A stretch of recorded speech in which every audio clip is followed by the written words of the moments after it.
Today, the chief executive offered comments that numerous analysts regard as exceptionally atypical, maybe unmatched in contemporary U.S. history.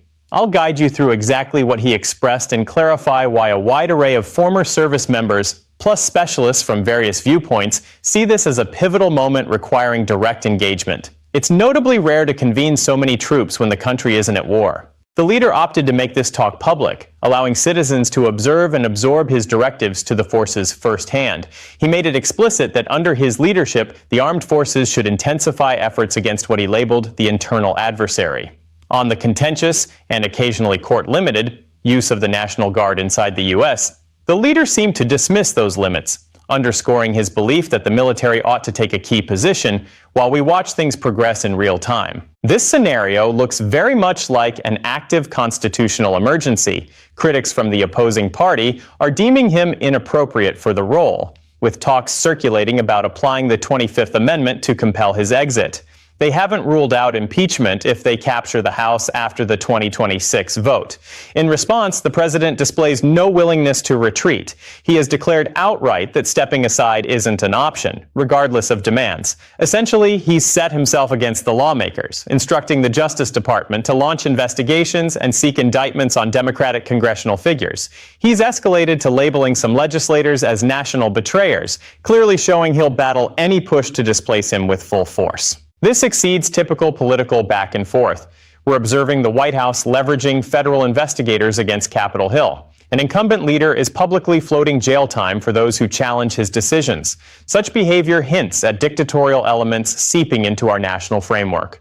In segments broadly viewed as biased, he kept a composed demeanor as he sketched out intentions to station troops in American cities as arenas for practicing a novel kind of warfare. Naturally, bold statements from officials don't always lead to deeds.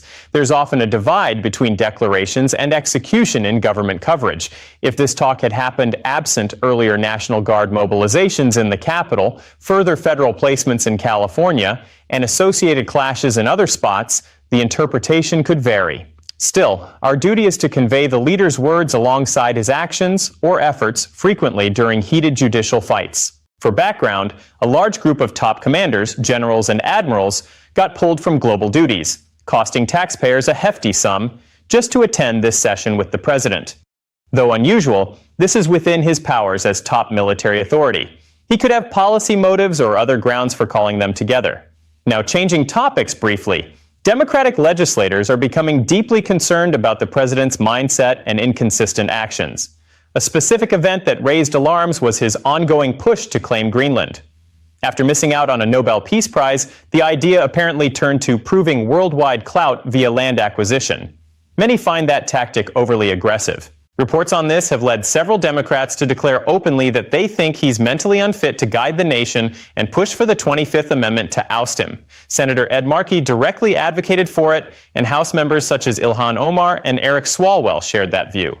Impeachment talks are picking up steam publicly, with signs that if Democrats retake the House in the upcoming November election, they'd advance quickly on charges like power abuse and justice obstruction. The push for these measures keeps growing stronger. More people are chiming in, claiming his continued presence poses too great a threat. However, the president isn't budging or yielding. During talks with House Republicans, he signaled that he expects Democrats to aim for impeachment if they win the House in 2026. He's told his supporters straightforwardly that he plans to push back hard and sees the midterms as a key measure of whether he serves out his full term or deals with ouster attempts. He stressed how vital it is to keep the House in Republican hands, noting that a Democratic win would shift things drastically for him. The aspect that stands out most is his forward-leaning strategy. Instead of staying on defense, he's ordered the Justice Department to go beyond reviews and actually bring cases against Democrats. An article in the Washington Post from February 13th outlined intentions to charge 6 Democratic House members. Why? For their open calls urging troops and others to ignore orders seen as illegal or against the Constitution. The supposed violation revolves around guidance that people shouldn't follow unlawful commands, basic restatements of civic obligations twisted into misconduct. This represents a first-of-its-kind move by prosecutors to criminalize those kinds of statements. It's a long-standing norm that public servants can critique the administration and urge rejection of wrongful instructions. That type of talk is firmly protected by the First Amendment. But this method equates disagreement with betrayal, using legal muscle to chase down those who express resistance. Adding to the worry, a few of the affected lawmakers learned about the possible accusations only from news stories, not through formal channels. Leaked inside talks revealed their situation, highlighting the confusion and dubious methods at play. The president has time and again called these people national disloyalists and suggested harsh penalties are due. His words include subtle alerts, and parts of his following have echoed with their own hostile language, even including warnings of violence aimed at the legislators. This creates a setting heavy with pressure, seemingly designed to breed caution in Congress, holding back reviews, probes, or talks of removal. The tactic depends on scaring people to hold on to control. Lately, there's been a lot of buzz around the 25th Amendment, making it worth a straightforward breakdown. Added to the Constitution in 1967 after President Kennedy's death, it lays out steps for handling when a leader can't perform duties due to passing away, health issues, or similar problems. The fourth section covers scenarios where the president won't hand over power willingly. Here, the vice president, backed by most key cabinet heads, can send a written statement to Congress leaders saying the president can't handle the job. The vice president steps in as acting leader right away. It includes room for pushback. The president can reply to Congress in writing, claiming ability to continue. Then the vice president and cabinet get 4 days to restate their stance. Congress has to meet in 48 hours and resolve it in 21 days. If 2/3 in each house back the inability claim, the vice president keeps acting. Otherwise, the president returns. While this plays out, discomfort is rising among Republicans in Congress. They're starting to grasp the wider effects, especially with fresh depictions of Congress as a foe and the clear deployment of the Justice Department against rivals in politics. Genuine fears exist that today's focus on Democrats might switch to any Republican who defies or doubts him, via legislation or remarks. This has built an air of hidden anxiety and low-key talks inside the GOP on if lines have been overstepped excessively. Outward shows of that unease are uncommon, mostly from concerns about riling up the president's dedicated backers. Dread of election rivals or drawing his ire keeps most silent, basically supporting the trend by not acting. As a result, while Democrats refocus on the 25th Amendment, the overall political climate turns more intense. These quick changes and pressures prompt deep thoughts on what's next. Many watchers believe the president's choices seem impaired, favoring individual complaints and ego above what's good for the country. The Greenland push, seeking control evidently from irritation over no prize, shows a method that looks more rooted in private feelings than logical planning. Democrats are ramping up alerts that someone showing these traits shouldn't hold sway over vital choices, like those tied to defense. They contend that taking him out protects everyone involved. The real hurdle stays big. Starting the 25th Amendment needs the vice president to lead it. J.D. Vance has shown total loyalty, so his involvement is unlikely. Without that, the process doesn't move. So eyes shift to impeachment, which skips the vice president completely.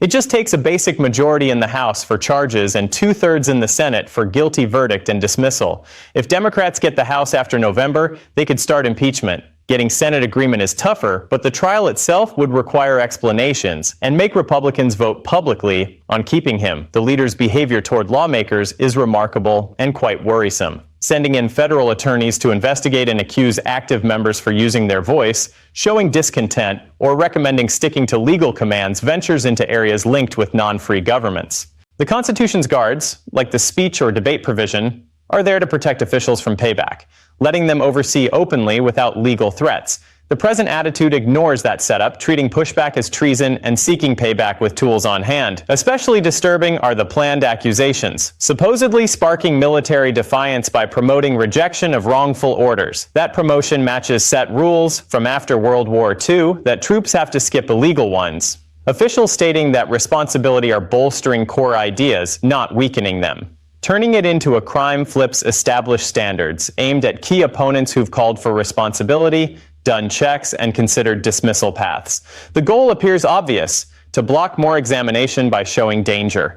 The message comes through strongly. If standing against means facing government cases or jail, less will step up. Signs point to some effect. Certain speakers have softened their words from worry. When chosen leaders pause before questioning White House moves due to possible comeback, the health of our system takes a big hit. On a foundational plane, the conflict is sharp. A single arm claims almost boundless power, turns away checks, uses police against opponents, and thinks about locking up officials. At the same time, Congress's role in balancing falters, especially in today's party setup where those in charge hold back on applying it. If Democrats retake the House, they'd still need Senate help for a full ouster, keeping things somewhat stuck as oversteps go on. The president figures that holding the House via midterms will protect him from real fallout, giving him room till the end. A change to Democrats would spark fast actions, fresh looks, and exposure in politics. It looks like a match with huge risks. The leader sees voting results as life or death, ready to use government means strongly on foes. Not every Republican backs the plan. Some show unease about hits on separate bodies, threats to courts, and general chaos seen as bad for finances or justice standards. Looking out for themselves plays a key part. Dropping House lead might cost key spots, probe strength, and leave them reacting to rival-led reviews and possible ousters against the president. Plenty wish quietly for calming down, a milder way that cuts threats to their work. But open complaints stay scarce. History shows quick revenge, like party contests and stirred-up attacks. That pause allows ongoing tests against main bodies without strong stops from those able to do so. In essence, what's happening goes past normal disputes. It forms a basic challenge to how democracy holds up. A leader refuses limits, redirects police tools on rivals, and meets little pushback from equal parts. The president has made it plain he won't leave the post no matter what, presenting his role as rightfully his and promising total push against efforts to remove. Our system assumes power comes from people's agreement and gives way when that's gone. The stance now points to a break from that idea. Since the 25th Amendment is basically out because of the vice president's faithfulness, tied to career ties, the options slim to impeachment, depending on wins at the polls starting with the House. The prosecutor's part in chasing critics is classic strongman style, using official force to punish disagreement, quiet challengers, and scare off threats. If it works, it sets a bad example, letting later leaders crush opposition via courts, wearing down open talk and fair contests. Ongoing quiet from Republicans keeps it going.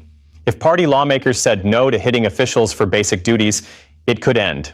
But not speaking, from backing or fear, acts as quiet approval, taking part in the blame. The effect on hit Democrats is big. Real risks of court action for doing checks bring heavy loads, money, feelings, family, worsened by outside pressure. It's meant to tire and quiet them. If it works and cuts back on complaints, the example sets. Checking the leader gets risky for officials. This hits the split of authority. Lawmakers are there to limit and watch the White House. When court threats stop that, checks fail, shifting to focused power like in ruler systems, not even government. If saying no to leave, turning justice into a weapon, and scaring go without stops, we move from free rule to fake free with votes, but no real challenge. The main fix is with voters this November. They can say no to these ways, putting system health above group ties. For the leader, keeping household probably means clear sailing. A flip brings quick charges, maybe his third, with open reviews and strain on backers, even without full kickout. The next stretch is key. If prosecutors under him charge active lawmakers, it could spark a massive foundation fight. Rival moves, court battles, review sessions, crowd pushes might turn against, firing up voters and losing middle ones, risking House keep. But if scare makes critics quiet, the way shows win. What's happening tests belief. Flat no to go, direct fight with lawmakers, turning charges on disagreeers, all to build a space where no one dares stand up. That matches close to strong rule building. Court answers are central. If charges go on, judges face if calls for legal follow can be crime. Legal experts mostly say First Amendment shields, but different court views on White House power make ends unsure. Without strong step-in, the country goes into new, risky area.